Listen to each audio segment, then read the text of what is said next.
Good afternoon, Jets Nation. Welcome to the Jude Jet Show, and today we are going to be talking about our last 3 draft picks, why they actually make a whole lot of sense, and why I actually think they could end up becoming the best players from this year's draft class. So without any hesitation, let's go ahead and talk about it. The Jets absolutely nailed their 2022 draft because of their first 4 picks. Sauce Gardner, Garrett Wilson, Jermaine Johnson, and Breece Hall might be the best first 4 picks a draft class has ever seen. I mean, Sauce Gardner, Garrett Wilson, and Breece Hall were arguably the best at their respected positions, and Jermaine Johnson is considered to be the 3rd best edge rusher or 4th best edge rusher in this year's draft class, and might end up becoming the best. The reason we received all these A+ grades was because of our first 4 picks. We don't really see a whole lot of people talking about the Jeremy Ruckert, the Max Mitchell, and Michael Clemens picks because they're not going to be doing anything their rookie seasons and might not even be doing anything in their sophomore years. Currently, right now, all 3 of these players are 3rd in the depth chart. The reason why these picks were kind of hated on by fans because we did not need these players. Jeremy Ruckert's a tight end. We just signed CJ Uzomah and Tyler Conklin, and then we drafted tight end in the 3rd round.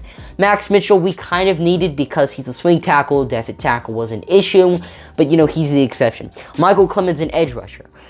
The past 2 years, we got Carl Lawson, Jermaine Johnson, Jacob Martin, and locked up John Franklin Myers for like the next 4 years. So we definitely did not need Michael Clemens.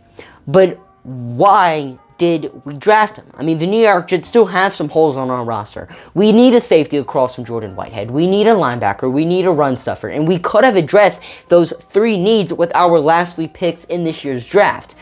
So why did we go out and select players who weren't of need? Think about it. Every year, every offseason, we would complain about our tight end, offensive tackles, and our edge rushers. So what Joe Douglas decided to do in a stacked draft class was select players who would fill those position of needs in the future. Once Conklin and Uzomah are eventually gone, we're going to have the next man up in Jeremy Ruckert. Once either Mekhi Becton or George Fant leaves, if they get injured or whatever, we have Max Mitchell to come in and fill their place.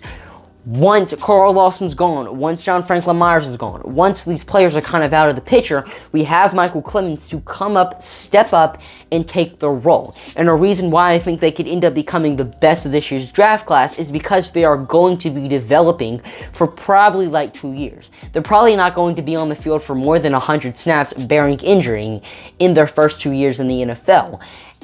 And once they get the chance to sign, they might be raw. That's what all the analysts are going to be saying. But they're not. They're going to be developing. They're going to be getting mentored by players, getting a ton of attention from coaches for like 2 years. And once they get on the field, they're going to be studs. So this is the reason, and this is why, the last 3 draft picks in this year's draft might end up becoming the best.